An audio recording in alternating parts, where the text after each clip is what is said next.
Muhammad wa ali Muhammad. Allahumma salli ala Muhammad wa ali Muhammad.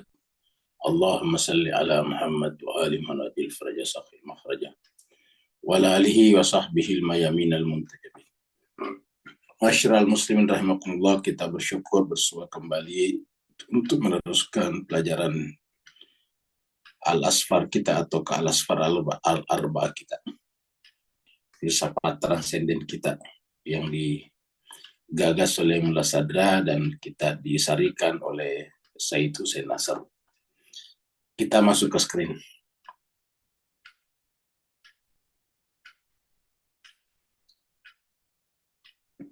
Jadi pembahasan sebelumnya kita selesai di sini.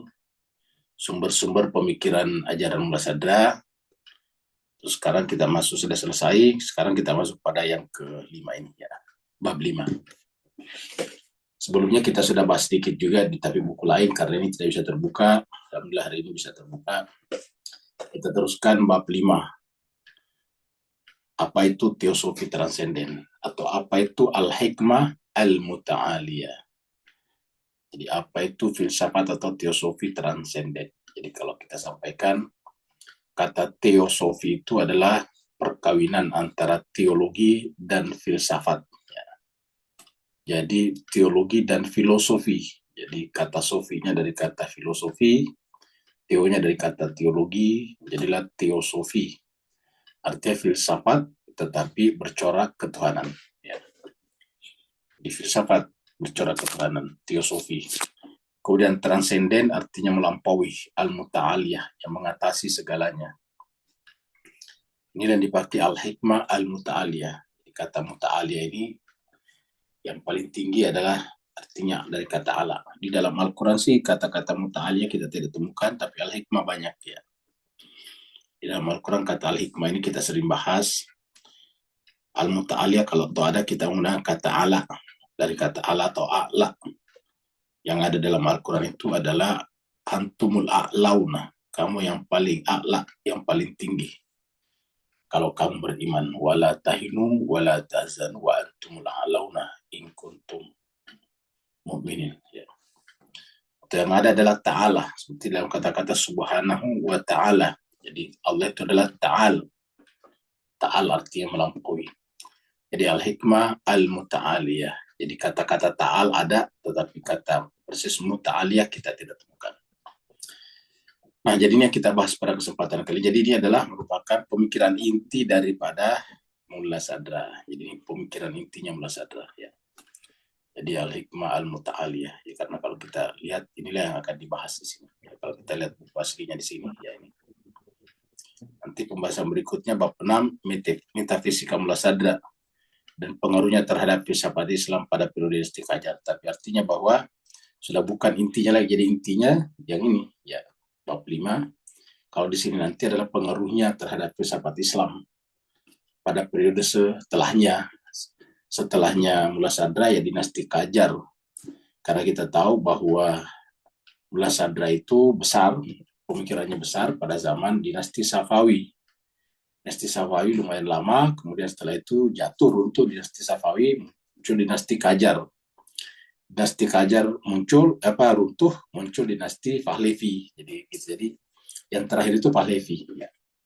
Yang kemudian menyebabkan lahirnya revolusi Islam Iran itu, RI sekarang, Republik Islam Iran itu setelah jatuhnya dinasti Pahlavi. Dinasti Pahlavi adalah dinasti yang paling singkat karena cuma 2 rajanya saja, yaitu Reza Pahlavi dan Muhammad Reza Pahlavi. Ya, jadi itu bapaknya dan anaknya. Bapaknya Muhammad Reza Pahlavi yang terakhir ini, bapaknya yang terakhir ini adalah juga raja di dinasti Pahlavi yang menjadi penyebab ataukah salah satu jenderal daripada dinasti Qajar. Ya. Tadinya dia adalah tentara di dinasti Qajar, dia jenderal dinasti Qajar, terus kemudian dinasti Qajar dianggap lemah, jatuh, dibuatlah dinasti Pahlavi. Ya. Jadi dinasti Qajar ini adalah setelah dinasti Safawi. Ya. Nah, jadi ini intinya. Tapi sekarang kita masih di sini, ya, kita masih bahas ini dulu. Jadi artinya bahwa inti pembahasan ada di buku ini. Apa di bab ini? Bab berikutnya tinggal pengaruhnya ya pada dinasti Qajar. kita telah menjelaskan bahwa istilah teosofi transenden atau al-hikmah al-muta'aliyah, ya, al-hikmah al-muta'aliyah telah digunakan oleh para sufi seperti Kaisari. Kaisari seorang sufi, ya, jauh sebelum Mullah Sadra menggunakannya. Jadi kata al-hikmah al-muta'aliyah sudah digunakan. Nah, cuma tidak membahas tentang seperti pembahasan Mullah Sadra. Jadi kita teruskan. Jadi jauh sebelum Mullah Sadra sudah digunakan. Tetapi yang memberikan isi, substansi, lalu kemudian itu menjadi ajaran filsafat, itu adalah Mullah Sadra. Ya. Jadi di Al-Quran seperti kita katakan tadi, ada yang mirip-mirip dengan ini. Ya, jadi wajar kalau sangat lumayan terkenal. Istilah ini malah sudah pernah muncul di dalam karya-karya beberapa guru filsafat peripatetik. Ya. Guru filsafat peripatetik berarti yang sejalan dengan Ibnu Sina. Ya. Seperti Kutubuddin Shirazi. Ya, Kutubuddin Shirazi ini adalah juga pernah menuliskannya. Jadi ini ada catatan kakinya di bawah sini, ya. Jadi bisa kita lihat di bawah sini, ya. Supaya kita bisa tidak pindah-pindah, bisa kita lihat di buku ini, ya. Nah, ini dia catatan kakinya di sini, ya. Di dalam kitab Syarh al-Hidayah, ya. Dalam kitab Syarh Kutubuddin Shirazi tadi, di dalam kitabnya berjudul Syarh al-Hidayah, penjelasan tentang al-Hidayah, Teheran 1313 Hijriah, Mullah Sadra mengutip Syarh Kutubuddin Shirazi atau Al-Kanunnya Ibnu Sina. Nah, kita tahu Ibnu Sina punya karya namanya Kanun Fitik, ya. Untuk menunjukkan bahwa Ibnu Sina sangat akrab dengan teosofi transenden. Kita tahu Ibnu Sina adalah di Islam adalah bapaknya peripatetik. Di Islam, di dalam dunia Islam.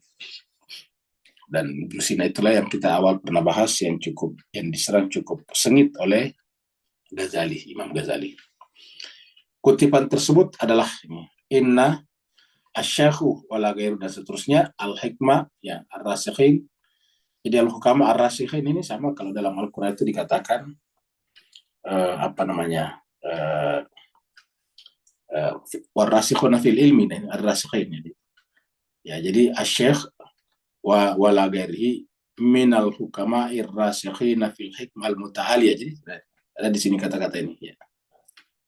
Minal fil hikmah al-muta'aliyah dhahabu wa taqadu, ya, dan seterusnya. Kutubuddin juga menyebutkan perihal teosofi transenden. Ya. Jadi ini terjemah kata-kata Asy-Syaikh di sini adalah teosofi apa namanya? Kutubuddin. Ya. Di dalam kitabnya Durat Taj, penelitian S.J. Astiani, ya, yang sampai kepada kami dalam tulisan ini yang menulis kata kami di sini Said Hussein Nasr, ya. Jadi ini kata-kata ini Said Hussein Nasr. Dalam satu tulisan mempertegas pandangan bahwa sebelum Mullah Sadra, teosofi transenden bermakna hikmah ilahi. Ya, hikmah ilahi para filosof sejati, dan bahwa istilah ini telah banyak digunakan sebelumnya. Berikut adalah kutipan dari pernyataan Astiani. Ya, ini. Hikmah muta'aliyatu. Ya.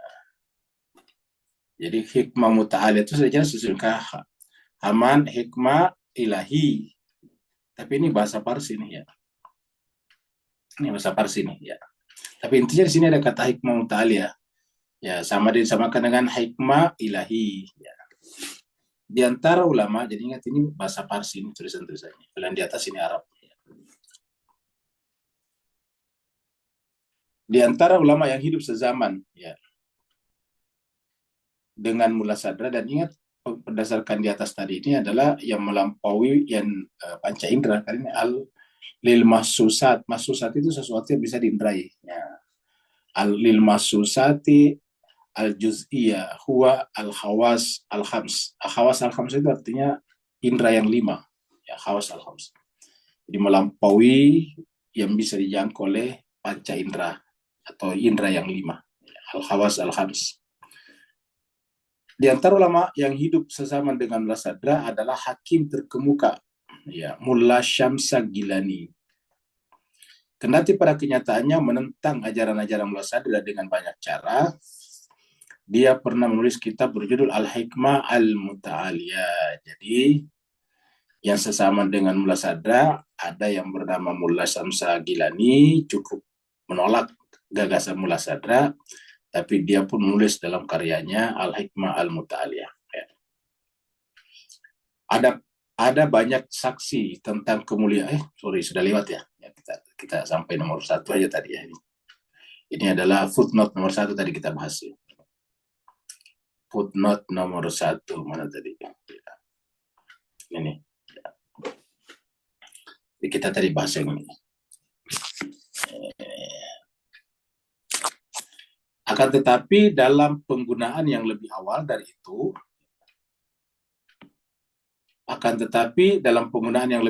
itu, makna yang dimaksudkannya tidak sama dengan apa yang kita temui dalam karya-karya Mullah Sadra dan murid-muridnya.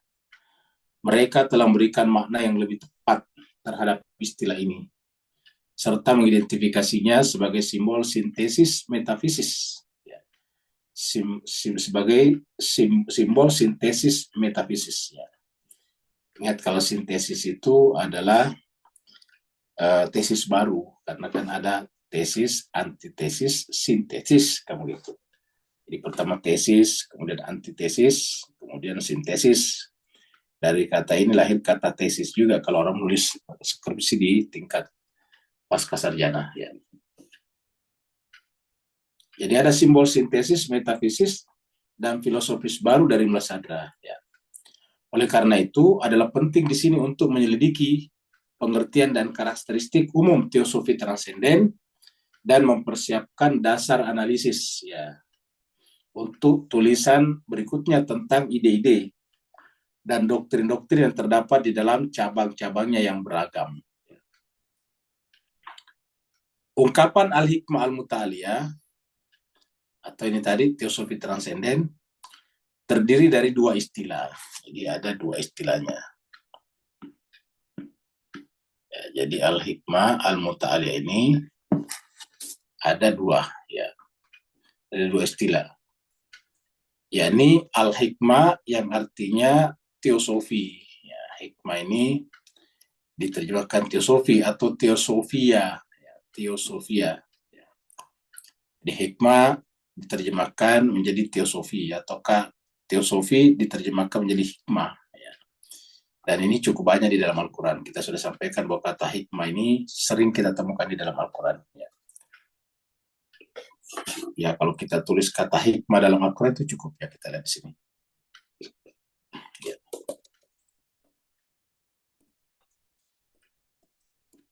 Hikmah. Ya. Nah, ini ada sampai 25 kali. Ya, 25 kali ini. 25 ayat ya di dalam Al-Quran ini. Ya. Wal hikmah ini ada kita lihat temukan ini. Yu'allimuhumul kitab wal hikmah. Jadi ada kata-kata ini. Ya. Di 129 ini ada ya. Wa yu'allimuhumul kitab wal hikmah wa yuzakkihim, sini juga wa yu'allimukum ma lam takun ta'lamun. Ya, hikmah juga. Ya, banyak ya. Jadi di dalam Al-Quran cukup banyak ya. Ini kata al-hikmah. Jadi artinya apakah Al-Quran itu mencontek mereka? Tentu saja tidak, karena Al-Quran ini kan dari Allah. Ya, artinya bahwa Al-Quran itu sejalan dengan capaian-capaian intelektual manusia. Karena Al-Quran ini adalah sejalan dengan akal. Makanya Al-Quran berkali-kali mengatakan, afala ta'qilun. Kalau kita ingin memahami Al-Quran dengan benar juga harus pakai akal. Apa sebabnya? Karena kerja-kerja akal sejalan dengan ajaran-ajaran Al-Quran. Ya. Dengan demikian semua yang menjadi hasil kerja akal ya pasti ada di Quran. Karena kan sama sebetulnya. Kalau akal itu kita bisa sebut sebagai Al-Quran yang ada di dalam diri manusia di bawah sejak lahir. Sedangkan kitab Al-Quran kita baca setiap hari itu adalah fitrah manusia atau akal pikiran manusia yang tertuliskan. Ya. Jadi ada yang menjadi potensi yang ada di dalam diri manusia dan ada yang tertuliskan maktub, makanya disebut dengan Alkitab. Maktub itu tertuliskan dari kata-kata bayak tubuh. Jadi ada yang maktub di dalam bentuk seperti yang kita baca ini, ya. Dan ada juga yang sifatnya bawaan, ya. daripada ya kita lahir namanya fitrah. Jadi ada fitrah dan ada tulisan. Ya, ada kitabiah dan ada fitrawi. Ya, ada fitrawi, ada kitabi. Nah, jadi ini banyak, Dimas kalian bisa nanti lacak. Ya, jadi kalau ingin mengetahuinya. Jadi artinya bahwa ketika Mulasada dan para filosof atau ulama Islam mengutip dari ulama ataukah dari para filosof sebelumnya, itu bukan berarti bahwa apa yang dikatakan para filosof sebelumnya itu salah semuanya. Ada yang benar. Karena selalu di dalam garis pemikiran manusia dari dulu sampai sekarang pasti ada yang sama. Yang sama itu pasti bersumber dari asal yang sama juga. Jadi ungkapan al-hikmah al-muta'aliyah terdiri dari dua istilah. Yaitu al-hikmah, ya, ada dua istilah. Yang pertama adalah al-hikmah. Al-hikmah yang ini ya. Kemudian yang artinya teosofia. Jadi ini adalah artinya teosofia. Dan yang kedua al-muta'aliyah, ya ini al-muta'aliyah. Yang kedua adalah al-muta'aliyah. Al-muta'aliyah, ya. Yang artinya termulia, exalted, ya, exalted ini. Jadi muta'aliyah itu daripada melampaui, exalt, ya. Jadi dia exalt, melampaui, muta'aliyah yang artinya termulia, dari kata ta'ala, ya. Ta'ala amma yasifun. Jadi kata-kata ta'ala di dalam Al-Quran itu ada, ya. Kita sudah sampaikan. Kata-kata ta'ala di Quran itu ada, ya. Ta'al, ya, ta'al. Kata-kata ta'ala ada, jadi ada kata-kata ta'ala. Subhanahu wa ta'ala, ya. Fata'ala Allahu amma yashkurun. Ya, ada berapa? Wa ta'ala amma yashkurun. Jadi kata-kata ta'al ini adalah kita temukan dalam Al-Quran, ya. Kata ta'al itu kan muta'ali dari kata ta'al, ya. Tabamim itu kan tambahan. Jadi khalaqas samawati wal arda bil haqqi, ta'ala melampaui. Subhana. Jadi kebanyakan berkait dengan kesucian Allah subhanahu wa ta'ala, ya. Fata'ala Allahul malikul haqq, ya. Alimul ghaibi wasyahadati fata'ala amma yusyrikun. Jadi begitu. Jadi semuanya fata'ala Allahul malikul haqq, ya. Kemudian amman yahdikum fi zulumatil barri wal bahri wa may yursilu riyaha busyran baina yaday rahmati ailahun ma'allahi ta'ala Allah.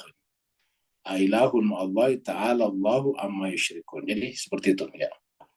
Jadi ini adalah banyak di dalam Al-Quran, ya. Ta'ala.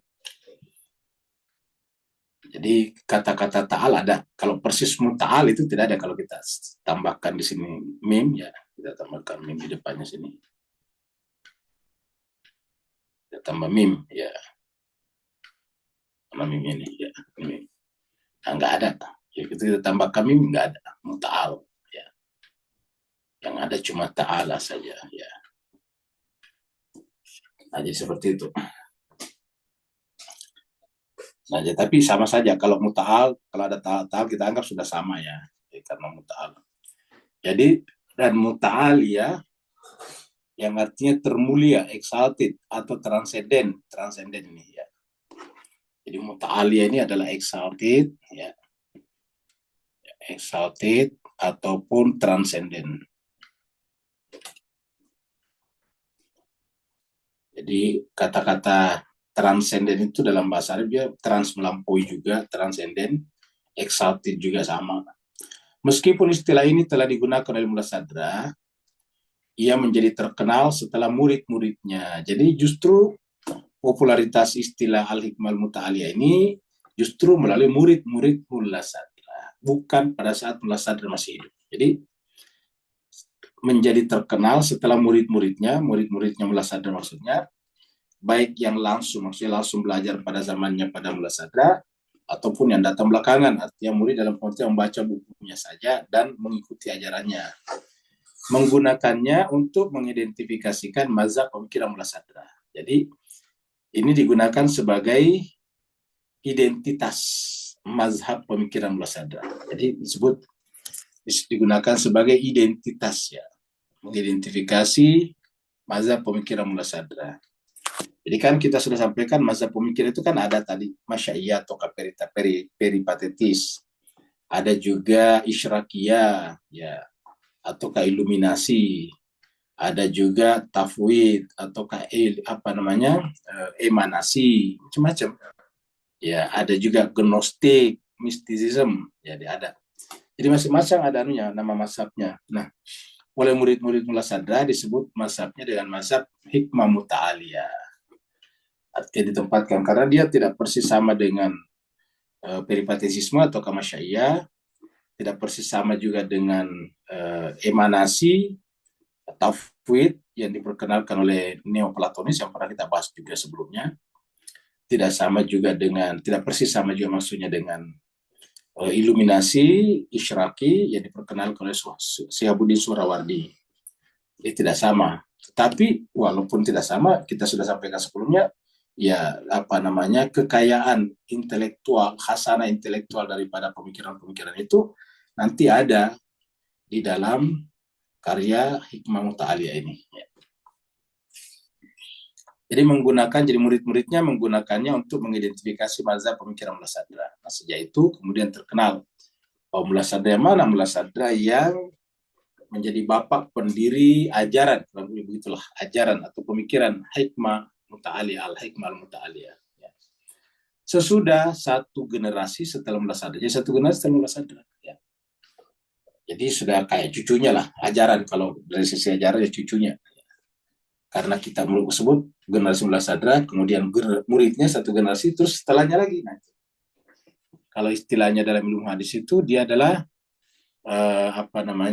tabiin, tabiin. Ya, jadi sudah tabiun. Ya. Generasi tabiin, ya. Tabiin. Jadi seperti itu, generasi setelah Mullah Sadra. Abdul Razak, sesudah satu generasi setelah Mullah Sadra, ada Abdul Razak Lahiji. Abdul Razak Lahiji. Salah seorang muridnya yang sangat terkenal dan menantunya. Jadi Lahiji ini adalah murid langsung dari Mullah Sadra, tapi sekaligus menantu Mullah Sadra. Ya. Abdul Razak Lahiji. Nanti Lahiji bersaudara dua Lahiji nanti di sini. Ya. Abdul Razak Lahiji, salah seorang muridnya yang sangat terkenal dan menantunya sendiri. Menyebut filsafat Mullah Sadra sebagai Al-Hikmah Al-Muta'aliyah. Jadi Abdul Razak Lahiji inilah yang menyebut filsafat Mullah Sadra, filsafat mertuanya sebagai Al-Hikmah Al-Muta'aliyah. Selama periode dinasti Qajar, istilah ini semakin umum digunakan. Setelah runtuhnya tadi dinasti Safawi, muncul tadi dinasti Qajar. Dinasti Qajar ini sudah mulai menyebar. Ya. Sehingga bahkan Sabsiwari di dalam karya ini, Sabsiwari termasuk salah satu pensyarah daripada karya Mullah Sadra, dalam bukunya sangat terkenal, Syarh Manzumah, Syarhul Manzumah atau Syarh Manzumah, tidak berhenti untuk menjelaskan alasan penggunaan istilah ini sebagai nama mazhab Mullah Sadra. Tidak hanya menjelaskan sebagai nama mazhab Mullah Sadra. Yang ajaran-ajarannya sedang dijelaskan di dalam karya tersebut. Jadi ini catatan kakinya sudah 2, ini ada yang ketiga ini ya. Ini tadi yang kedua ya. Jadi kita kembali ke Abdul Razak Lahiji dulu karena kita ingin lihat ini catatan kaki nomor 2 tadi. Ya. Ada banyak saksi tentang kemuliaannya dalam maqamat, ya, penyaksian batin. Karyanya yang tak terhitung dan kitab Asfar yang menjadi pembawa pesan pemikirannya tentang Hikmah Al-Muta'aliyah. Lihat Muslih dan sebagainya, ini rujukannya. Nah, yang ketiga tadi nih ya. Jadi kita baca dulu dari sini. Selama periode dinasti Qajar, istilah ini semakin digunakan, sehingga bahkan Sabsiwari di dalam karyanya sangat terkenal, Syarh Al-Manzumah, tidak berhenti untuk menjelaskan alasan penggunaan istilah ini sebagai nama mazhab saja, sebagai nama mazhabnya Mullah Sadra. Ya, kita lihat ini footnote nomor 3. Ya. Di dalam tafsirnya atas ayat ke-8, jadi di dalam tafsirnya atas ayat ke-8 dari Metafisika Syar al-Manzuma, Sabziwari menerjemahkan ayat berikut. Ya, mana ini? Ya, laqad birasmi bimudadin nur. Ya, bimudadin nur ini artinya ini dari karya. Jadi walaupun ada kata-kata ayat di sini, bukan ayat benar ya. Laqad birasmi bidadin nur ya. Menjadi laqad ai al-hikmah al-muta'aliyah. Jadi lakat itu dari kata laqilik untuk berjumpa, liqa. Ya. Lakat ai al-hikmah al-muta'aliyah wal manzuma bi'tibari istimaliha ala masail al-hikmah al-muta'aliyah. Jadi lakat itu adalah al-hikmah muta'aliyah. Ai itu yaitu yaitu ya. Yaitu al-hikmah al-muta'aliyah wal manzuma ya, dan manzuma bi'tibar istimaliha ala masail al-hikmah al-muta'aliyah, masalah-masalah, pertanyaan-pertanyaan yang berkaitan dengan al-hikmah al-muta'aliyah tentang tafsir ayat tersebut ya, di dalam bahasa Arab. Lihat Sabziwari, ini rujukannya, ini adalah rujukannya ya. Kita teruskan. Ketika kita melihat karya-karya Mullah Sadar sendiri, kita tidak menemukan bagian apapun. Jadi ketika kita melihat karya-karya Mullah Sadar sendiri, kita tidak menemukan bagian apapun yang dia secara eksplisit menyebut mazhabnya dengan nama hikmah muta'aliyah. Jadi memang terkadang begitu. Terkadang pemikir itu tidak pernah menyebutkan sesuatu, tapi nanti oleh para pengamat, peneliti, bahkan murid-muridnya belakangan langsung atau tidak langsung melabeli dia dengan istilah tertentu. Sama misalnya dengan peripatesis misalnya. Ya, yang namanya Socrates tidak pernah sama sekali menyebut filsafatnya dengan filsafat peripatetis. Ya, tidak pernah sama sekali. Bahkan kata peripatetis atau kamasyayat tidak ada hubungannya sebetulnya dengan ajaran. Karena itu kan peripatetis atau kamasyayat kan kondisi keadaan. Cuma nanti karena Socrates ini terkenal, zamannya dia itu adalah tidak punya tempat, tidak punya gedung, tidak punya kelas, maka dia mengajar pindah-pindah di bawah pohon atau sambil berjalan-jalan, maka disebutlah dengan filsafat peripatetis, filsafat jalan-jalan. Jadi maksudnya filsafatnya guru yang suka jalan-jalan, itu Socrates. Nah, jadi sebetulnya kata peripatetis masya'iyah tidak ada hubungannya dengan ajaran sebetulnya, seperti itu. Nah, cuma kalau berkaitan dengan pemikiran Socrates disebut dengan filsafat peripatetis masya'iyah, gitu.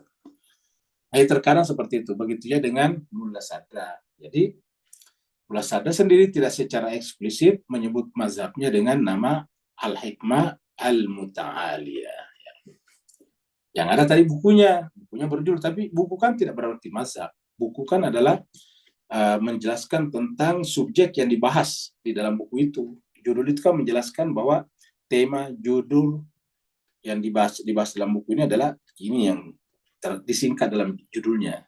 Karena kan judul itu kan bisa dikatakan sebagai inti yang menjelaskan tentang semua yang ada di dalam. Jadi buku yang berjilid-jilid bisa diungkapkan dengan satu kata ataukah satu kalimat. Nah, namanya judul. Seperti misalnya karyanya Nafis, ya, robohnya surau kami, gitu, robohnya surau kami. Ya. Robohnya surau kami itu judul, begitu. Judul daripada daripada sebuah novel. Ya. Istilah yang pernah digunakannya jadi tidak menjelaskan tentang kejadian ada pesantren yang roboh, enggak. Menjelaskan di situ bagaimana pesantren atau madrasah tidak begitu mampu menghadapi laju perkembangan dunia pengetahuan yang datang dari barat, sehingga disebutkan robohnya surau kami. Istilah yang pernah digunakannya faktanya terkait dengan judul dari dua karyanya yang telah disebutkan di bab kedua. Jadi kita sudah bahas di bab kedua. Sekarang kita berada di bab ke-5.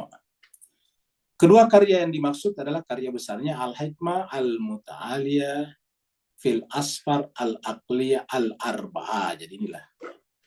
Ini kita sudah bahas juga beberapa kali, hampir semua judul kita bahas ini. Karena memang ini adalah nama judul buku magnum opus ataukah karya utama daripada Mullah Sadra. Magnum opus ya. Namanya Al-Hikmah Al-Muta'aliyah. Ini terdiri dari sebenarnya 9 jilid. Al-Hikmah Al-Muta'aliyah fil Asfar Al-Aqliyah Al-Arba'ah. Ya. Yang kalau kita terjemahkan adalah hikmah muta'aliyah adalah teosofi transenden di dalam asfar. Asfar bentuk jamak daripada safar, ya, perjalanan akal yang 4. Jadi kalau kalau yang tahu bahasa Arab itu gampang, karena ini kan ini pasti sifat disifat ini, ya. Fi pada, jadi kan menunjukkan ini adalah ada fi'il mudhari'nya, huruf jarnya, jadi pada. Al-Hikmah Al-Muta'aliyah ini ada satu frase, ya, Hikmah Muta'aliyah.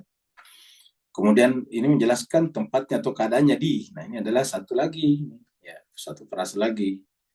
Al-Asfar Al-Aqliyah Al-Arba'ah. Ya, perjalanan akal 4, ya. Perjalanan akal yang 4. Ya, jadi 4 perjalanan akal itu untuk mencapai apa? Untuk mencapai hikmah muta'aliyah. Dan salah satu karya terakhirnya atau mungkin karya yang paling terakhir yang juga diberi judul sederhana Al-Hikmah Al-Muta'aliyah. Jadi ada juga karyanya tetapi judulnya singkat, Al-Hikmah Al-Muta'aliyah. Ini kita bisa lihat lihat ini di catatan kami nomor 4, ya. Ya, kita lihat di sini. Lihat S.J. Astiani yang berbahasa Persia. Jadi Astiani berbahasa Persia.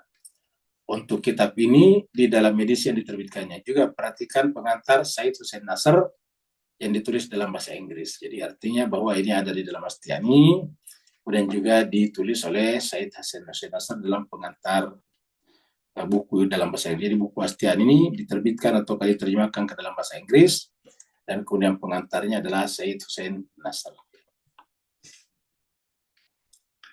Bahkan penggunaan istilah Al-Hikmah Al-Muta'aliyah di dalam Syawahid Ar-Rububiyah merujuk kepada karya Mullah Sadra. Jadi penggunaan istilah Al-Hikmah Al-Muta'aliyah di dalam Syawahid Ar-Rububiyah, ini kita lihat lagi. Syawahid Ar-Rububiyah, ya.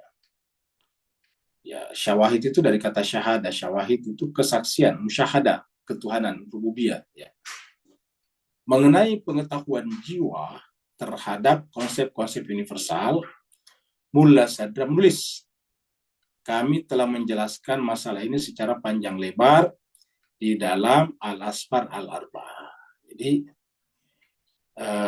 ketika menulis di tempat lain atau di karya lain tentang masalah jiwa, Mullah Sadra mengatakan, kami telah menjelaskan masalah ini secara panjang lebar di dalam karya kami yang lain, kira-kira gitulah, karya kami yang lain yang bernama Al-Asfar Al-Arba'ah.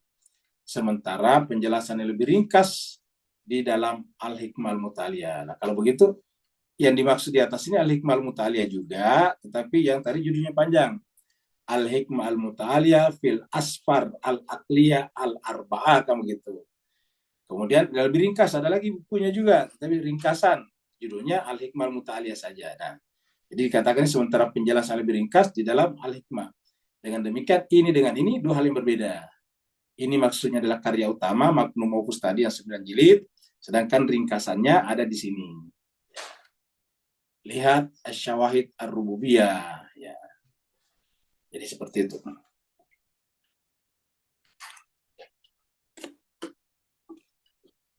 Bahkan penggunaan istilah Al-Hikmah Al-Muta'aliyah di dalam Syawahid Ar-Rububiyah merujuk kepada karya Mullah Sadra yang terakhir tersebut.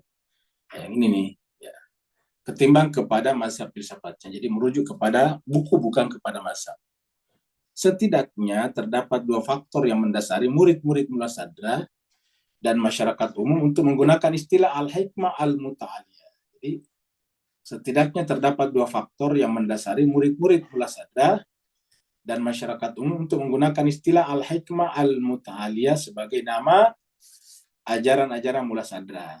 Jadi pertama, jadi ini kita lihat, jadi kita ulangi lagi yang kita bicarakan dua faktor ini, ya. Kita bicarakan ini dua faktor, ya.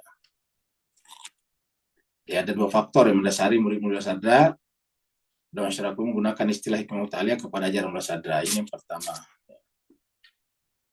Jadi ingat, bukan Mullah Sadra yang mempopulerkan, jadi murid-murid atau masyarakat umum yang membaca karya Mullah Sadra dengan dua faktor, dengan dua alasan. Pertama, karena judul kitab Asfar, ya, karena judul kitab Asfar yang di dalamnya menyeratkan eksistensi suatu mazhab pemikiran dan pandangan dunia yang didasarkan pada ajaran-ajaran metafisika, memuat matriks 4 perjalanan akal menuju makam-makam spiritual tertentu. Jadi yang disebut dengan al-asfar, al-aqliyah, al-arba'ah, kan tadi asfar itu safar, berarti 4 perjalanan akal ini. Ya. Kaitan dengan 4 perjalanan akal menuju kepada makam-makam spiritual tertentu. Jadi ada makam-makam spiritual, dan itu dibahas secara rinci dalam buku itu. Perjalanan pertama, minal haq, minal halq, ya, ilal haq, ya, minal halq ilal haq. Kemudian yang kedua adalah ya fil haq, minal haq ilal haq, fil haq. Ya. Begitulah seterusnya. Kemudian dari minal haq, ya, atau kan minal haq ilal halq ma'al haq. Kemudian fil halq ma'al haq. Ya. Itu ada 4 perjalanannya. Ya. Memuat matriks 4 perjalanan akal menuju makam-makam spiritual tertentu. Ya. Kita sudah bahas juga ini 4 makam perjalanan. Ya. Perjalanan pertama dari makhluk, makhluk, sampai kepada Allah, al-haq. Ya. Perjalanan kedua di dalam al-haq, ya, bersama al-haq. Kemudian perjalanan ketiga dari al-haq menuju kepada al-haq, makhluk, bersama dengan al-haq. Yang terakhir, yang keempat, di tengah-tengah al-halq, makhluk, bersama dengan al-haq. Ya. Jadi itu adalah 4 perjalanan. Kedua,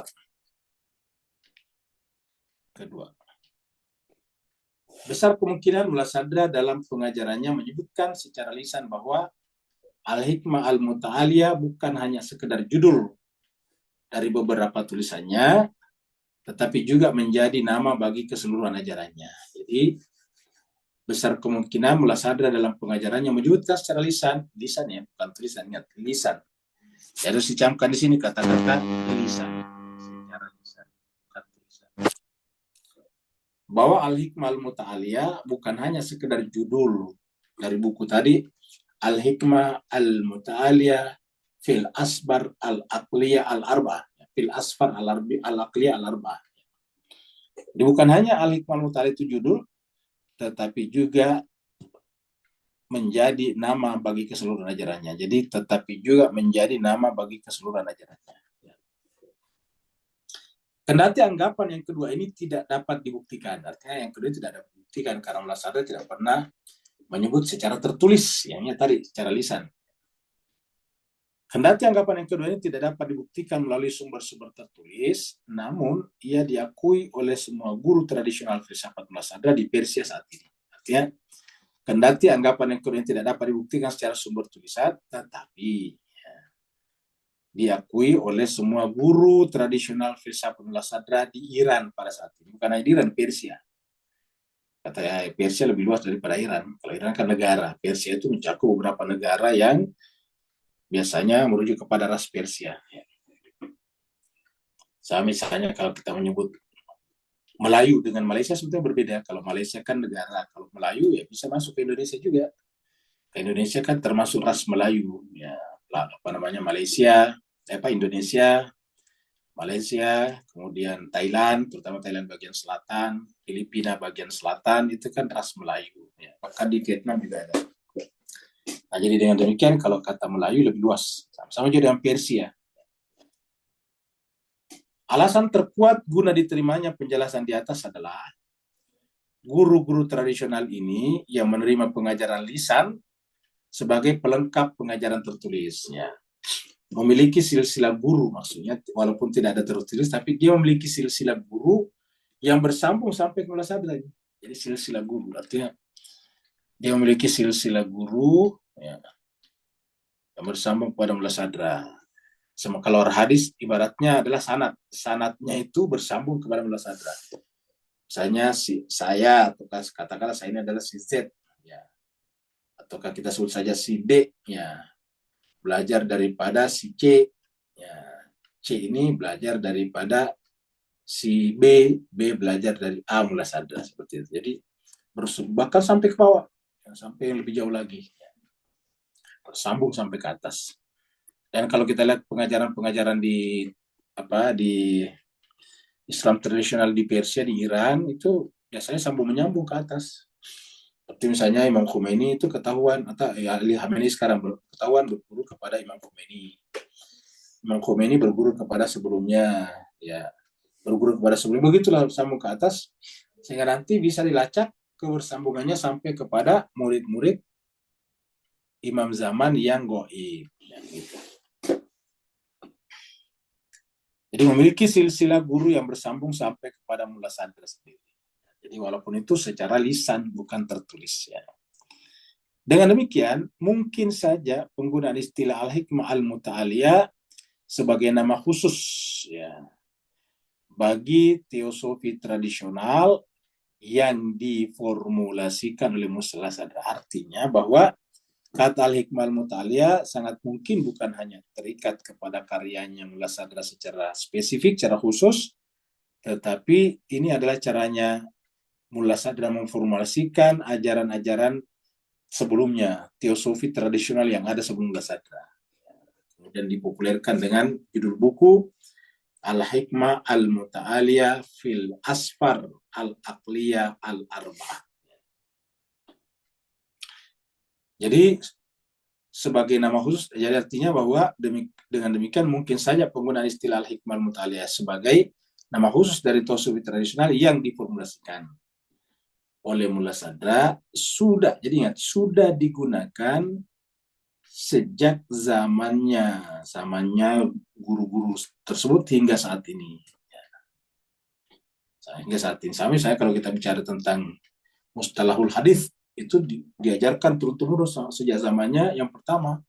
Diperkirakan yang pertama mengajarkan ilmu usul hadis itu adalah Imam Syafi'i dalam kitabnya Al-Hikmah, kitabnya lupa judul bukunya, yang berbicara tentang mustalahul hadis Imam Syafi'i, ya.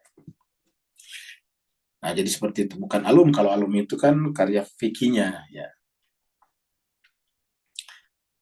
Jadi diformulasi oleh sadra, sudah digunakan sejak dulu. Istilah ini menjadi nama yang sangat tepat, ya, untuk mazhab pemikiran mula sadra, bukan hanya karena alasan historis, tetapi juga karena ajaran-ajaran mula sadra benar-benar memuat hikmah atau teosofi dalam pengertian yang sebenarnya, dan memuat visi intelektual dari transenden yang membawa kepada sang maha transenden. Ya, ingatkan. Jadi kita tambahkan sang maha transenden. Ya. Jadi dia adalah mengajarkan ajaran mula sadra ini, ya. Jadi mengajarkan, memuat hikmah. Jadi memuat hikmah atau teosofi dalam pengertian yang sebenarnya, dan muat visi intelektual dari transenden muta'aliyah yang membawa kepada sang maha transenden sendiri. Nah, kalau begitu sebetulnya apa yang diformulasikan mula sadra yang sudah turun-temurun sejak awal para filosof muslim, ya sebetulnya adalah merupakan bentuk deskripsi lebih luas dari apa yang disebut Al-Quran dengan Al-Hikmah itu. Ya. Karena kalau kita lihat tadi Al-Hikmah Al-Quran dan kaitannya dengan muta'al atau ta'al itu memang seperti itu adanya. Kita sudah lihat tadinya kata-kata Al-Hikmah itu merujuk kepada Tuhan, dan itu efeknya kepada kita adalah kebajikan. Sedangkan tadi kata-kata ta'al tadi semuanya kaitannya dengan Maha Suci Allah. Coba kita lihat lagi kembali, ya. Nah, kita lihat kembali dari sini kata ta'al dulu, ya. Semua kata-kata ta'al di sini berkaitan dengan ini. Ya, kita lihat satu-satu misalnya, ya. Kita lihat surat Al-An'am, kita ambil beberapa contoh saja ini. Surat Al-An'am ayat 100, ya. Kita lihat di sini. Al-An'am ayat 100.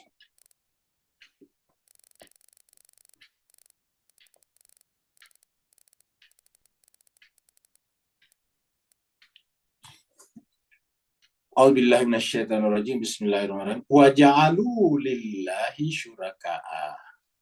Dan mereka menjadikan bagi Allah syuraka, sekutu-sekutu. Al-jinna, dari kalangan jin. Nah, itu artinya bahwa mereka ada yang mempersekutukan Tuhan dengan jin. Akan berarti di sini adalah ayat ini menjelaskan tentang batalnya sekutu Tuhan, walaupun itu dari kalangan jin. Jadi batalnya sekutu Tuhan bukan karena dia batu atau kayu, tetapi bahkan jin sekalipun. Ya. Kalau kita anggapkan jin lebih tinggi posisinya daripada kayu dan batu.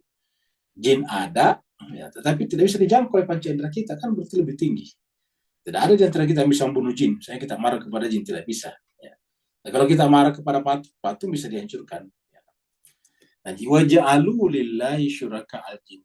Mereka menjadikan bagi Allah sekutu-sekutu dari kalangan jin. Ya. Wa khalaqahum, padahal khalaqa, dialah yang menciptakan hum, jin-jin itu. Atau sekutu-sekutu ini. Sekutu-sekutu dari jin ini. Jadi wa khalaqahum. Jadi artinya bahwa sekutu-sekutu dari jin sekalipun akan batal statusnya sebagai ilah karena dia adalah ciptaan. Yang berhak jadi ilah itu yang menciptakan. Sementara sekutu-sekutu dari kalangan jin ini atau jin ini juga diciptakan. Siapa yang menciptakannya? Ya dia, khalaqahum. Dia, Allah menciptakan mereka. Sekutu dari kalangan jin itu. Wa kharaku, ya, lahu. Wa kharaku lahu banina wa banati. Wa kharaku, dan mereka membuat-buat, ya, menciptakan, mengarang baginya, bagi Tuhan, banina wa banati, anak-anak laki-laki dan anak perempuan. Jadi bagi mereka mencipta buat Tuhan itu punya anak laki-laki, punya anak perempuan. Banina wa banati, ya, punya anak. Ya, kalau dialamatkan kepada jin, benar. Jin punya anak laki-laki dan punya anak perempuan. Ya. Tapi kalau itu diartikan sebagai Tuhan, menjadi batal kok Tuhan punya anak.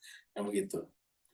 Maka semua argumen itu berdasarkan ayat ini bighairi ilm, tanpa ilmu. Artinya tidak sejalan dengan ilmu, tidak sejalan dengan temuan akal. Ilmu itu temuan akal. Nah, makanya Tuhan kemudian berlepas diri dari mereka dengan kata-kata subhanahu. Maha suci dia Allah. Wa ta'ala, dan maha transenden. Jadi kita artikan maha suci dia dan maha transenden. Apa artinya maha transenden? Tak terjangkau oleh apapun juga. Karena tak terjangkau, bukan hanya tak terjangkau dari sisi eksistensi, bahkan membuat perumpamaan pun tidak bisa. Laisa kamitslihi syai'un. Laisa kamitslihi syai'un. Saking tingginya tidak ada satu instrumen kita, his kita, yang bisa menjangkaunya. La tudrikuhul absar wa huwa yudrikul absar. Tidak ada satu pun indera kita yang mampu menjangkaunya. Sebaliknya dia menjangkau semua indera. Artinya itu disebut dengan ta'al, muta'aliyah. Jadi maha suci dia, wa ta'ala amma yasifun, dari apapun yang kita sifatkan, apapun yang kita create dengan pikiran kita, apapun yang dikarang oleh angan-angan kita, seliar dan setinggi apapun angan-angan kita menciptakan sifat yang kita alamatkan kepada Tuhan, pasti salah. Ta'ala amma yasifun. Ingat, yang dikarang pikiran kita. Kalau yang fitrah, ya bukan dikarang oleh pikiran kita. Memang begitu. Seperti Tuhan itu maha mengetahui. Ya. Wa ta'ala amma yasifun, maha tinggi Allah dari apa yang mereka sifatkan. Yasifunnya mereka sifatkan. Nah, ini adalah dari sini kita lihat kan berkaitan dengan ini. Dan ini yang dihasilkan oleh sadar. Cuma diformulasikan dalam bentuk bahasa filsafat, bahasa teologi. Makanya kita katakan kalau kita membaca Al-Quran, membaca filsafat besar itu nanti gampang sekali. Selama kita memahami Al-Quran secara komprehensif, secara menyeluruh. Ya, bukan hanya sekedar membaca begitu saja. Jadi subhanahu wa ta'ala amma yasifun. Jadi ini kita lihat kata ta'al di sini. Ya. Jadi ini ada kita lihat. Ya. Ini adalah, ya, semua ini berkaitan. Semua berkaitan dengan suraka ini. Suraka juga. Ya. Ini surat Al-Araf. Ya. Kita lihat surat Yunus misalnya. Ya, surat Yunus ayat 18. Ya.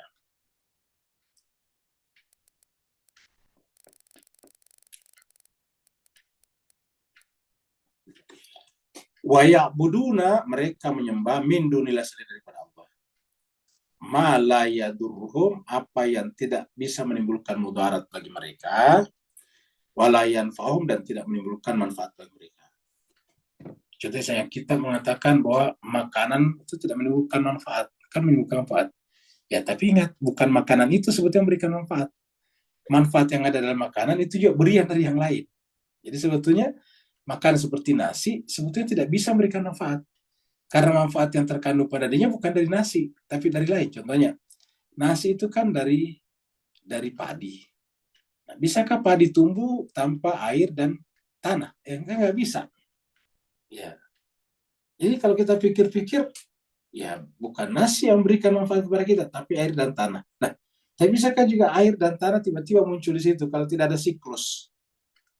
Tidak ada circle-nya, samudra naik ke atas kemudian turun jadi hujan. Ya tidak bisa juga, harus ada siklus. Nah, siklus itu kan bergerak dan harus ada yang menggerakkannya. Nah, seperti itu. Makanya yang dikatakan Ibrahim benar. Ya, ketika saya lapar, dia memberikan makan kepada aku. Ketika aku sakit, dia memberikan kesembuhan. Jadi, kata Nabi Ibrahim itu hakikat segala sesuatunya, awal dari segala sesuatunya dari dia. Nah, jadi, apapun termasuk yang semua itu beras tadinya, hakikatnya la yadurruhum wa la yadfa'uhum. Ya. Saya kalau kita menyembah nasi, karena nasi memberi kenyang kepada kita. Ya harusnya kalau kita menyembah nasi, lebih tepat kita sembah adalah padi. Karena nasi berasal dari padi. Tidak ada nasi kalau tidak ada padinya. Nasi itu kan dari beras dari padi. Nah, kalau kita menyembah padi, harusnya kita sembah siapa? Harusnya bukan padi, tapi tanah dan air. Ya. Karena air saya tidak bisa muncul padi, tanah saya tidak bisa muncul padi. Ya, padi itu adalah hasil perkawinan antara air dan tanah, hujan dan tanah. Ya. Kalau tidak ada hujan, tanah saya tidak bisa muncul padi. Air saya tanpa tanah tidak bisa muncul padi. Jadi, padi adalah hasil perkawinan antara air hujan dengan tanah. Ya. Seperti itu. Nah, kalau kita kemudian menyembah air misalnya, ya harusnya yang kita sembah apa? Yang kita sembah adalah uap. Karena tadinya hujan kan tidak ada, yang ada cuma uap. Ya. Begitulah seterusnya. Jadi dengan demikian, semua yang kita sembah selain Allah itu sebetulnya bukan memiliki hakikat. Tidak memiliki hakikat. Ma la yadurruhum wa la yanfa'uhum. Tidak bisa menimbulkan mudarat dan tidak menimbulkan manfaat. Wa yaquluna, dan mereka berkata, haula'i, mereka itulah syufa'auna. Mereka itulah pemberi syafaat bagi kami. Artinya pemberi syafaat itu menjadi penolong. Mereka itulah sekutu-sekutu tadi. Ini kembali kepada min dunillah ini. Mereka itulah sebenarnya daripada Allah, itulah yang memberikan syafaat bagi kami. Indallah, di sisi Allah. Nah, pertanyaan bagaimana kalau kita mengharap syafaat daripada Nabi dan para imam? Maka melanggar ayat ini. Jawabannya tidak, karena kita menyandarkan syafaat imam, syafaat Nabi kepada Allah. Ya. Jadi kepada Allah. Kul, sama tadi, tidak apa-apa kita mensyukuri nasi, tetapi syukur kita kepada nasi adalah kepada Allah, karena tidak ada nasi kalau Allah tidak menciptakan mekanisme tadi. Kul, katakanlah, atunabbi'una Allah. Kul, apakah, katakanlah Muhammad, atunabbi'una Allah. Apakah kalian ingin mengajari Tuhan? Kita artinya mengajari, itu nabi itu mengabarkan. Apakah kalian ingin mengajari Tuhan? Ya. Bima la ya'lamu fis samawati. Ya, dengan apa yang tidak diketahuinya di langit. Seakan-akan Tuhan itu bodoh, sehingga kita ingin mengajarinya sesuatu yang dia tidak ketahui. Ya. Apakah kalian ingin mengajari Tuhan dengan sesuatu yang tidak diketahui di langit dan di bumi? Ya. Seakan-akan kan tadi kita ini mendikte Tuhan. Nah, apa kata Tuhan? Subhanahu, Maha Suci Allah dari apa yang kalian prasangkakan. Bahwa Allah tidak mengetahui sesuatu, atau ada sesuatu yang Allah tidak ketahui. Maha Suci Allah. Allah terbebas dari situ. Wa ta'ala, dan Maha Transenden. Ya, ingat, Maha Transenden. Maha Suci Allah, terbebas dan Maha Transenden. Ya. Amma, dari apa-apa. Jadi kata subhana itu adalah Allah terbebas dari hal-hal seperti itu. Ta'ala tak terjangkau oleh kita. Jadi apa yang kita sampaikan itu salah karena pikiran kita tidak bisa menjangkau dia adalah melampaui transenden daripada segala sesuatu. Ta'ala amma yusyrikun, karena Allah itu adalah ta'al, maka dia disebut dengan muta'al. Ta'ala amma yusyrikun. Jadi ini adalah contoh yang kita lihat di dalam Al-Quran. Kita lihat lagi tadi misalnya hikmah ya. Kita ini sudah cukup ya, ta'ala sudah cukup. Hikmah misalnya. Ya. Dan tadi ada cukup banyak ini. Kita lihat misalnya, ya, ini sudah sering kita muncul 129 ada Rabbana wa ba'ath fihim rasulan minhum yatlu alaihim ayatika wa yu'allimuhumul kitab wal hikmah wa yuzakkihim innaka antal azizul. Ini ada di dalam surat Al-Baqarah 109 berkenaan dengan doa Nabi Ibrahim ya setelah diangkat jadi imam bagi seluruh manusia. Ini doanya, dan ini kita jadi artinya bahwa sejak Nabi Ibrahim sudah begitu doanya. Ya, coba kita lihat sini. Al-Baqarah.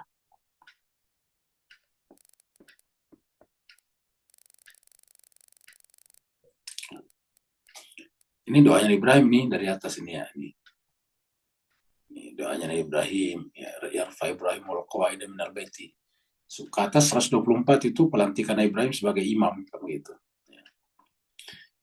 Baru kemudian di sini Nabi Ibrahim berdoa juga. Rabbana wa Tuhan kami, wab'at bangkitkanlah, ingat wab'at bangkitkanlah. Dalam surat Al-Jumu'ah dikatakan walladzi ba'atha fil ummiyin. Rabbana Tuhan kami wab'at bangkitkanlah, angkatlah, lantiklah, utuslah fihim di tengah-tengah mereka, di tengah-tengah masyarakat Mekah nantinya, rasulan seorang rasul. Ketika ayat ini turun, Nabi katakan yang dimaksud itu adalah saya, karena cuma satu rasul, yaitu setelah Nabi Ismail. Kata-kata Rabbana di sini karena berdoa di sana adalah Nabi Ibrahim dan Nabi Ismail.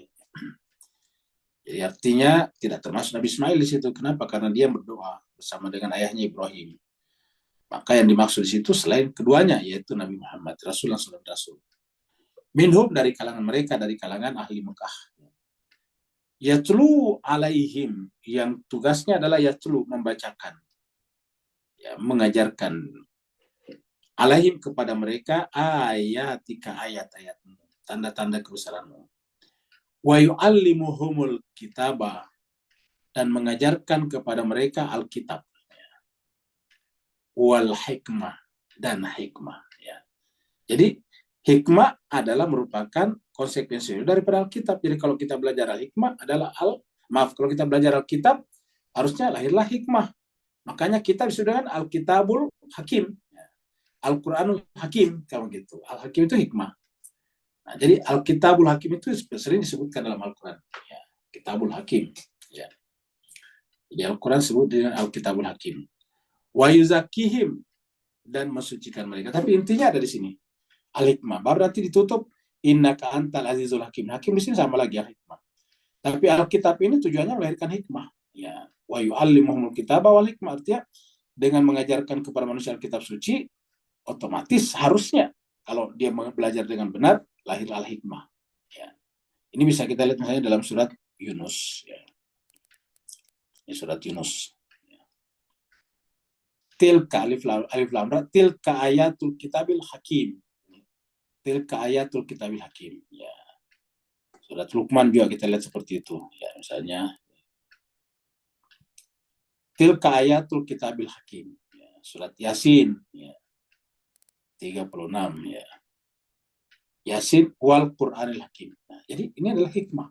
Jadi dalam Al-Quran banyak sekali. Jadi sebetulnya ketika Mullah Sadra menyebut itu dan disosialisasikan oleh murid-muridnya langsung atau tidak langsung, ataukah para pembelajar berikutnya, itu tidak susah untuk menjadi populer. Kenapa? Karena di dalam Al-Quran sudah sering kita dengarkan kata-kata hikmah. Ya, bahkan kita tahu dalam surat Al-Baqarah surat 2 ya, ayat 269 ini.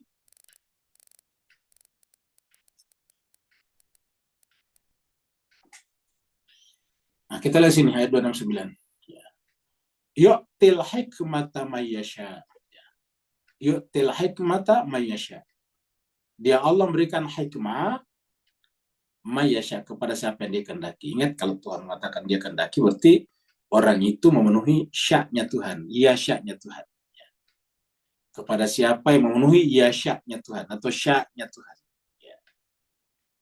Wa may yu'ta, dan siapa yang diberikan, ya ini yukti memberikan, ini bentuk aktif maklum, sedangkan ini adalah bentuk pasif majhul yu'ta. Yukti memberikan, yu'ta diberikan. Dan siapa yang diberikan al-hikmata, hikmah, faqad, maka sungguh utia diberikan kepadanya khairan katsira. Diberikan kepadanya ini majhul lagi, khairan katsira, kebajikan yang sangat banyak. Khairan saja sudah luar biasa, apalagi tambah katsira. Khairan katsira.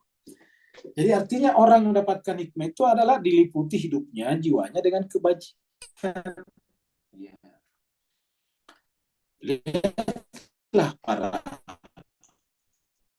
nabi, para rasul, para imam, para wali-wali Allah, jadi kebajikannya sangat banyak. Jadi faqad utiya khairan katsira. Jadi may yu'tal hikmata faqad utiya khairan katsira.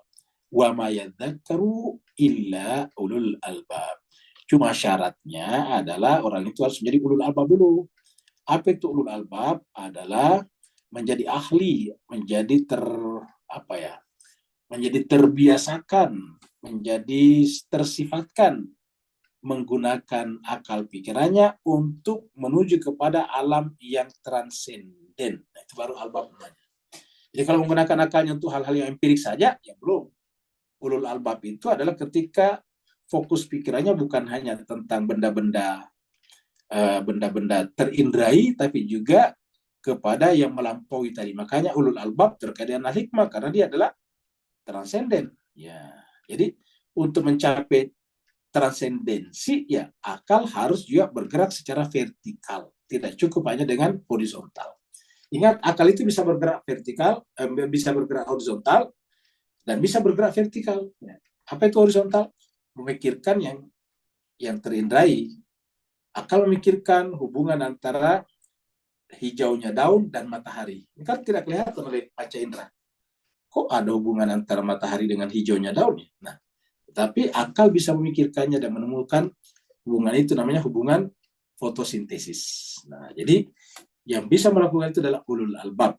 Nah, ulul albab itu bukan hanya sekedar yang horizontal, tetapi juga vertikal, ke atas, sebab akibat. Kalau sudah bicara tentang sebab akibat, itu harus ke atas, dari akibat ke sebab. Ulul albab. Wa ma yadzakkaru illa ulul albab. Nah, baru bisa mendapatkan hikmah. Baru mendapatkan kebajikan yang banyak. Seperti itu. Nah, jadi kita temukan dalam Al-Quran ini cukup banyak. Ya. Dan bukan hanya Al-Quran bicara tentang hikmah begitu banyak. Jadi ini tentang siapa atau bagaimana kondisi orang dapat hikmah. Tapi juga contohnya, tokoh, orang yang disebutkan dalam Al-Quran bukan Nabi, bukan Rasul, tetapi mendapatkan hikmah adalah itu Luqman. Ya. Jadi dalam Luqman, di surat 31 ayatnya 12. Jadi itu di surat Luqman ayat 12. Nah, kita lihat sini. Ayatnya 12.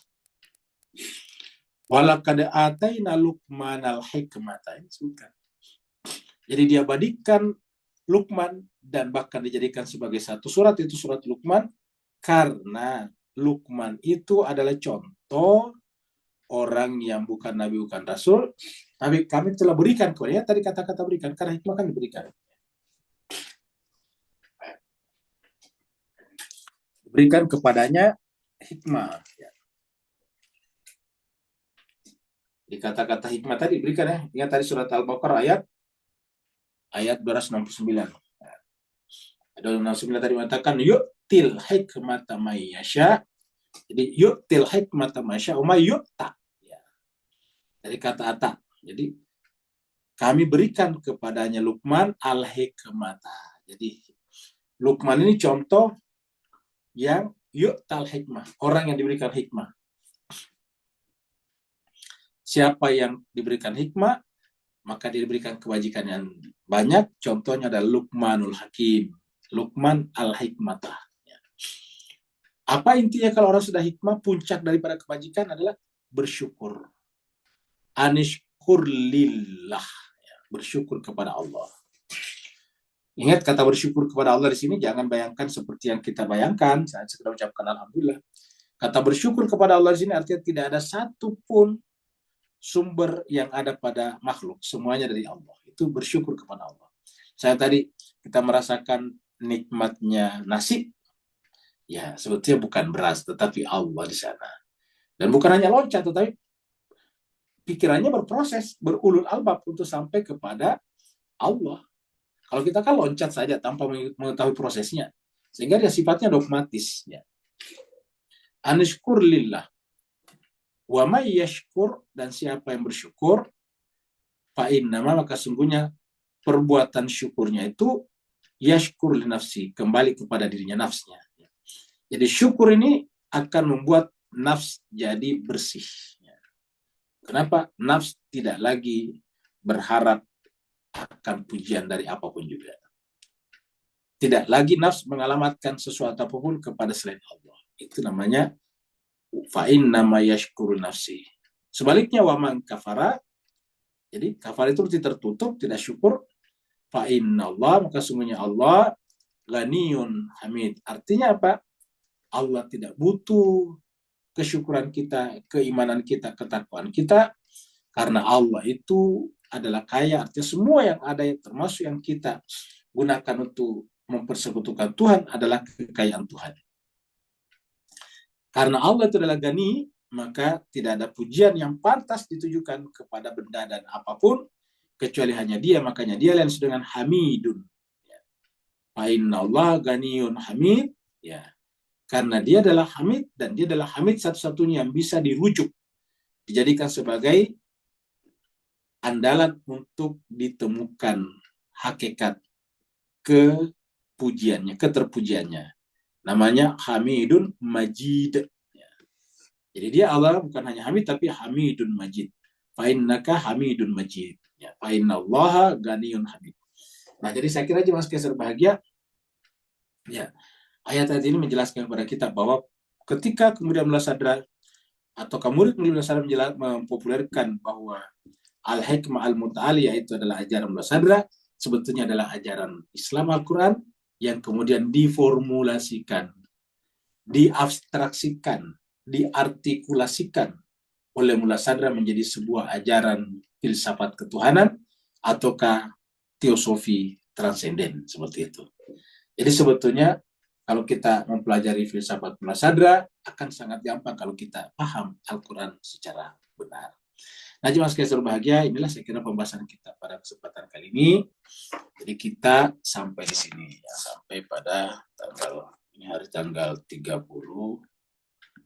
November, ya. Tanpa terasa hari ini adalah merupakan hari terakhir bulan November.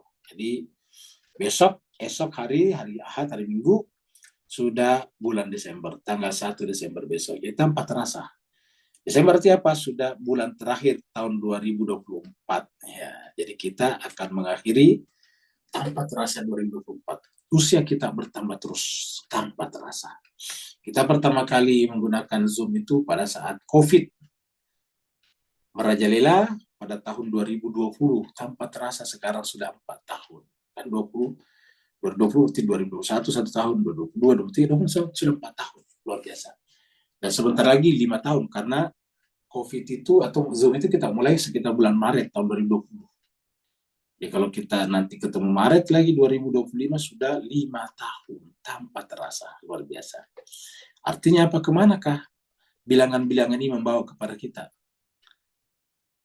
Bilangan-bilangan ini membawa kita kepada bilangan terakhir yang disebut dengan total usia. Usia ketika kita meninggal itulah totalnya. Dan itulah bilangan yang bisa kita tempuh dalam kehidupan ini.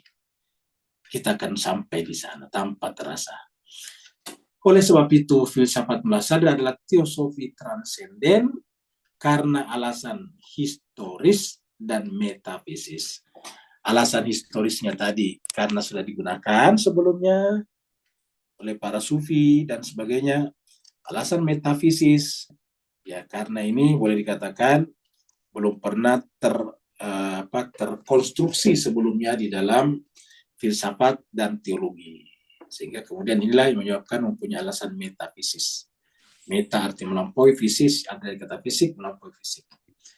Terima kasih banyak jemaah sekalian atas perhatian dan keikutsertaannya. Mudah-mudahan kita semua yang hadir pada kelas filsafat ini bisa menambah pengetahuan kita sedikit demi sedikit.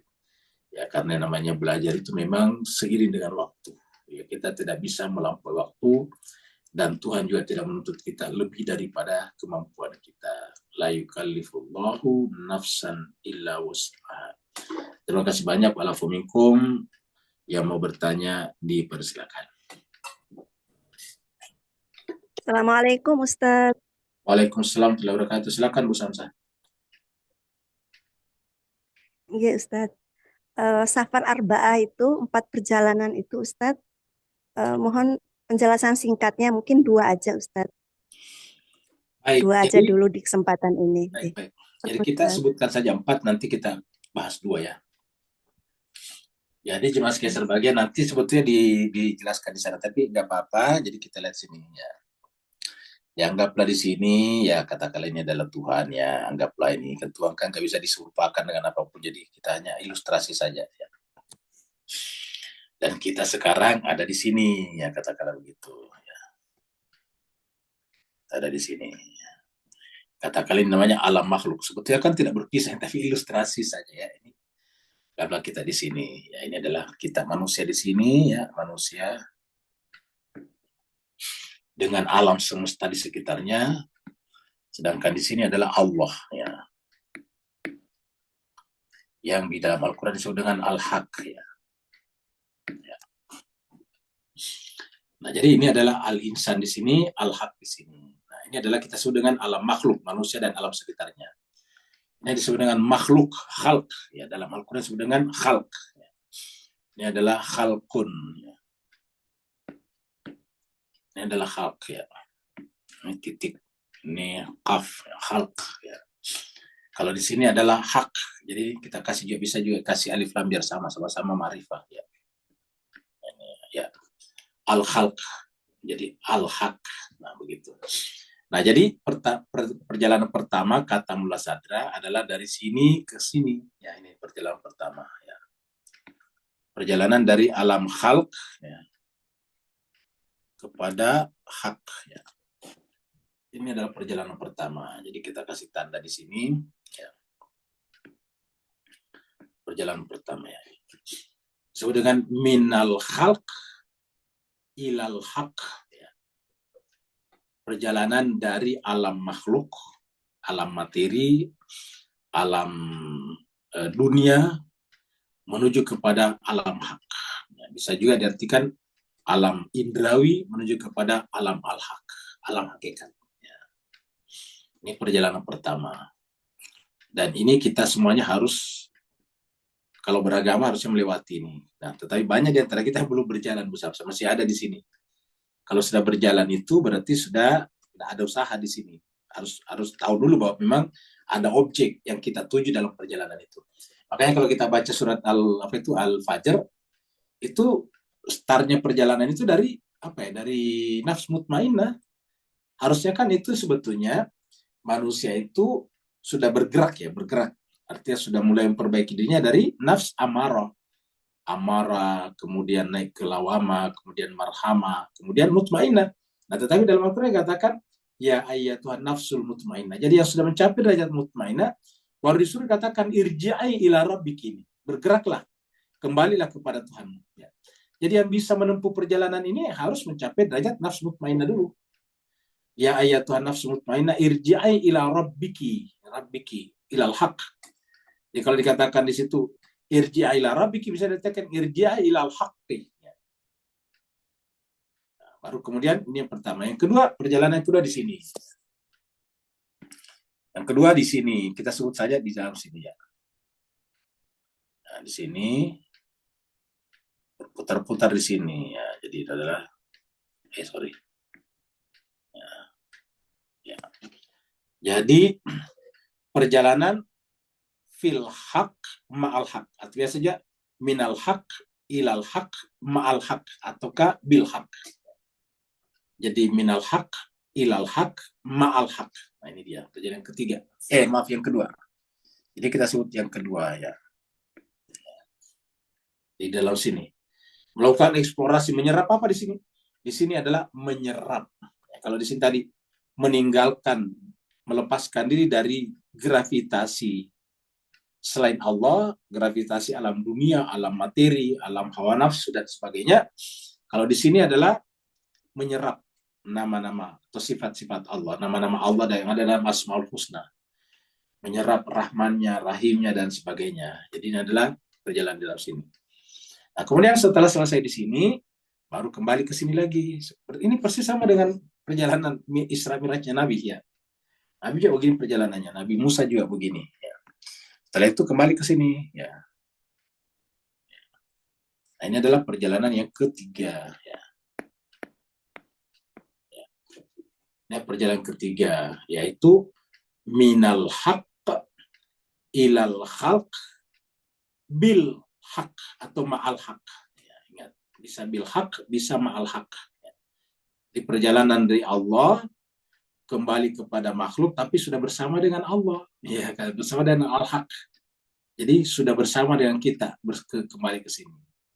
Kemudian perjalanan yang keempat. Ya, perjalanan keempat adalah di sini menjadi khalifah di muka bumi. Ya, di sini berputar-putar di sini. Ya. Ya. Nah, namanya perjalanan fil khalq ma'al haq atau kabil haq. Ya. Bisa saja minal khalq ilal khalq bil atau ma'al haq. Ya, di sini yang ketiga. Jadi ini maaf yang keempat. Ini adalah yang keempat ya. Ya ini dia. Nah, jadi kalau kita lihat inilah Abu Samsa. Jadi perjalanan pertama kita singkatkan karena dua tadi Abu Samsa. Perjalanan pertama adalah perjalanan la ilaha. Ya. Tidak ada ilah. Ya. Jadi perjalanan ini la ilah, tidak boleh ada ilah. La ilaha. Ya. Tidak ada ilah, tidak boleh ada apapun. Jadi kita melepaskan diri, berbaroah. Jadi perjalanan ini perjalanan baroah. Dari semua apapun yang ada di sini. Kita bergantung kepada tadi, bergantung pada air, kepada ini. Ya memang secara fisik begitu, tetapi kita harus mengatakan bahwa sumber kemanfaatan semuanya bukanlah air. Seperti kata Nabi Ibrahim, ketika aku lapar, yang beri makan aku adalah Tuhan, Allah. Yang memberikan kesembuhan kepada saya ketika aku sakit adalah Tuhan Allah. Yang kuharapkan akan mengampuni dosaku nanti di akhirat hanya Allah. Begitu kata-kata Nabi Ibrahim dalam Al-Quran. Nah, jadi kita melepaskan di sini, berbaroah dari sini. Ya. Jadi kalau bahasa tasawufnya, di sini kita melakukan tindakan baroah itu melepaskan, membebaskan diri kita dari apapun. Tidak boleh ada permintaan dan harapan kepada makhluk lagi. Ya. Satu-satunya adalah bergerak ke atas. Ya. Jadi inilah terkadang juga disebut ini dengan proses takhalli, mengosongkan, melepaskan diri kita. Jadi ketika kita bergerak ke atas, ini adalah takhalli. Nah, seperti itu. Nah, begitu sampai di atas, tindakan kita adalah menyerap. Menyerap apa yang ada di sini. Nah, kenapa harus turun ke bawah? Karena sebagian orang berpikir hanya sampai di atas. Tetapi cerita para nabi, terutama Mi'rajnya Nabi Muhammad dan Nabi Musa, itu selalu kembali ke bawah. Seperti Nabi Muhammad kita, naik ke atas, Sidratul Muntaha, Baitul Ma'mur, habis itu turun lagi. Ya. Setelah turun, lahirlah hijrah itu. Nabi Musa juga begitu. Ya, naik ke atas, kemudian turun sini, habis itu turun lagi.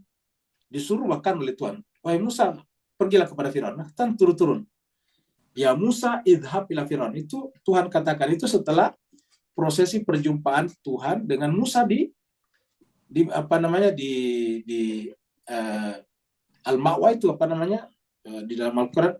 Hal ataka hadisu Musa, aku lupa itu ayatnya. Ketika dia di lembah yang disucikan, ya Muqaddas Itwa, ya Muqaddas Itwa. Itu disebutnya Muqaddas Itwa. Ya. Ini kita sudah Muqaddas Itwa kalau versi Nabi Musa. Ya, jadi sampai di sana itu disuruh, wahai Musa, izhab ila fir'auna innahu taga. Musa mengatakan, saya takut Tuhan, nanti saya dibunuh sama Firaun. Kata Nabi Tuhan, jangan, saya bersama kamu. Nah, itu, saya bersama kamu. Oh itu. Kata Tuhan kepada Nabi Musa dan Harun, saya bersama kamu. Ya. Nah, jadi seperti itu. Jadi nanti sampai ke bawah apa yang dilakukan oleh Nabi Musa, membebaskan orang yang tertindas, dalam hal itu Bani Israel. Ya, inilah juga yang harusnya terjadi sekarang. Ya. Nah, jadi jemaah sekalian berbahagia, inilah perjalanan kita. Dan ini juga kelihatannya dilakukan secara apa ya? Secara konsep determinasi sejarah. Karena misalnya Imam Mahdi kemudian diangkat ke atas. Nanti dia di atas di sini. Nanti kapan dia turun? Ketika dia siap, dia turun ke bawah. Untuk apa? Untuk membebaskan tadi di bawah sini. Menegakkan keadilan sebagaimana tadinya bumi diisi dengan kezaliman. Jadi ini konsep secara konseptual historis begitu, secara spiritual juga seperti itu. Nah, seperti itu besar-besar. Ada lagi yang lain? Syukran Ustaz. Afwan ya. Ada Ustaz di chatroom pertanyaan titipan dari Pak Nur. Baik. Pak Nur sudah di airport.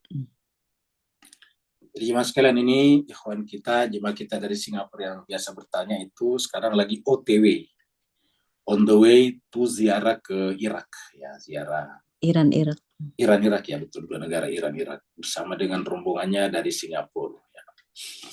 Ini Pak Burhan ada titipan soalan dari Pak Nur. Soalannya, di tingkat manakah maqam? Ya. Jadi yang baru bergabung, maqam itu level kedudukan, maqamat kedudukan.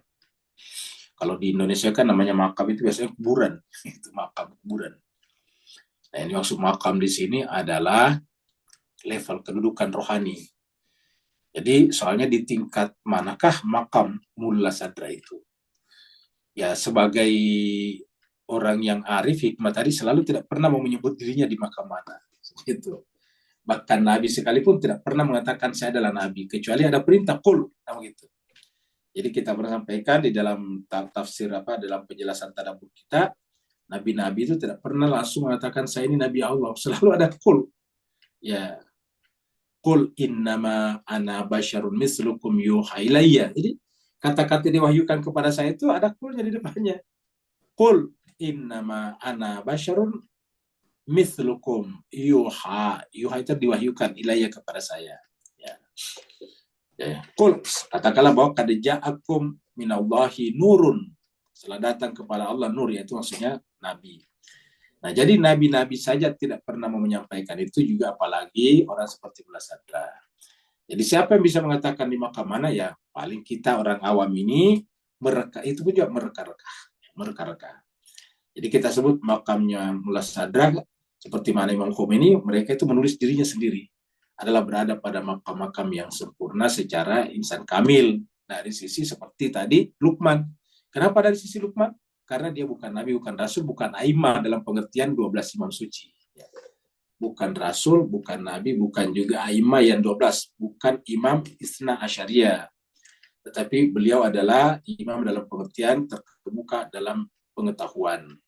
Sehingga bisa kita katakan bahwa mereka adalah mencapai derajat itu. Kita sebutkan saja insan kamil. Kalau insan kamil ini bisa berlaku bagi siapapun juga. Kalau kata imam dalam pengertian imam suci tentu tidak boleh. Karena itu harus ada dalilnya. Dan itu sudah pakem. Nah, jadi mereka mencapai derajat itu. Nah, dan semakin mereka mencapai derajat itu, semakin tidak mungkin menyebut dirinya di kelas mana atau di makam mana. Imam Khomeini saja mengatakan, saya ini hanyalah sebutir debu di kaki kudanya Imam Ali. Bayangkan, kudanya Imam Ali, terus kakinya, terus debu pula. Bayangkan, itu kan rendah sekali. Saya ini hanyalah debu di kaki kuda. Ya, kuda kan hewan, tunggangan. Terus kemudian kakinya. Ya. Nah, Imam Khomeini mengatakan, saya ini hanyalah sebutir debu di kaki kuda Imam Ali. Luar biasa. Nah, saya kira Mullah Sadra kalau kita tanya pasti berkata begitu juga. Yaitu Imam Khomeini berkata itu karena kebetulan dia ditanya dipuji-puji pada saat berhasil memimpin revolusi Islam. Dikatakan siapalah saya bukan saya yang melakukan ini, kata Imam Khomeini. Lah buktinya Reza Pahlavi jatuh. Lah bukan saya menjatuhkan, kata Imam Khomeini. Lalu siapa? Ya dia sendiri. Reza Pahlavi sendiri dia membunuh rakyatnya, rakyat marah. Tapi ini kan revolusi, sebuah gerakan yang bersifat serentak. Bukan juga saya. Ini hanya kelanjutan daripada revolusi yang dipimpin oleh Imam Hussein di Karbala. Yang menginisiasi revolusi ini bukan saya, Imam Hussein di Karbala 1000 tahun yang lalu. Nah, kayak gitu-gitu. Ini selalu mengelak, tidak mungkin. Ya. Oleh sebab itulah, seandainya Mullah Sadar juga ada seperti itu juga. Jadi kalau Imam Khomeini berkata seperti itu, siapalah kita ini di Mas Keser bahagia, tidak ada apa-apanya. Yang masih dikuasai oleh hawa nafsu, masih dikuasai oleh dunia, masih dikuasai oleh emosi, temperamen, dan sebagainya. Waduh, tidak ada apa-apanya. Sekarang berikutnya dari Tanra. Ya. Dari keempat perjalanan ini, apakah memungkinkan terjadi di waktu bersamaan? Nggak bisa. Karena saya perjalanan seperti mana kita sekolah ada di elementary school, SD, sekolah dasar kan 6 kelas 1, 2, 3, 4. Tapi kita bersamaan, tidak mungkin. Kita bisa naik kelas 2 setelah melewati kelas 1 gitu. Jadi tidak mungkin kita 6 kelas 1 tahun saja. Jadi kita belajar di kelas 1 sekaligus di kelas 2, di kelas 3, kelas 4, nggak mungkin. Iya. Atau waktu kita di SMP, sekolah menengah pertama ataukah junior high school misalnya. Kita belajar di kelas 1, pada tahun yang sama juga belajar di kelas 2, pada tahun yang sama belajar di kelas 3, nggak mungkin. Nah, harus seperti itu juga. Jadi tidak mungkin. Jadi Tanra sabar aja. Harus mengikuti urutan. Hierarkinya seperti itu. Harus yang pertama dulu, setelah selesai yang pertama baru yang kedua, setelah yang kedua baru yang ketiga, begitulah seterusnya. Terima kasih banyak Bapak Ibu atas perhatian dan kehadirannya. Mohon maaf atas segala kekurangan. Ingat, kita ini di sini, terutama Al-Fakir, hanya membacakan saja buku. Tidak ada Al-Fakir tidak punya pengetahuan sama sekali. Jadi Bapak Ibu juga bisa membaca langsung buku ini. Kenapa? Karena ya kita ini hanya berdiskusi sebetulnya. Wassalamualaikum warahmatullahi taala wabarakatuh. Waalaikumsalam warahmatullahi wabarakatuh. Terima kasih Ustaz.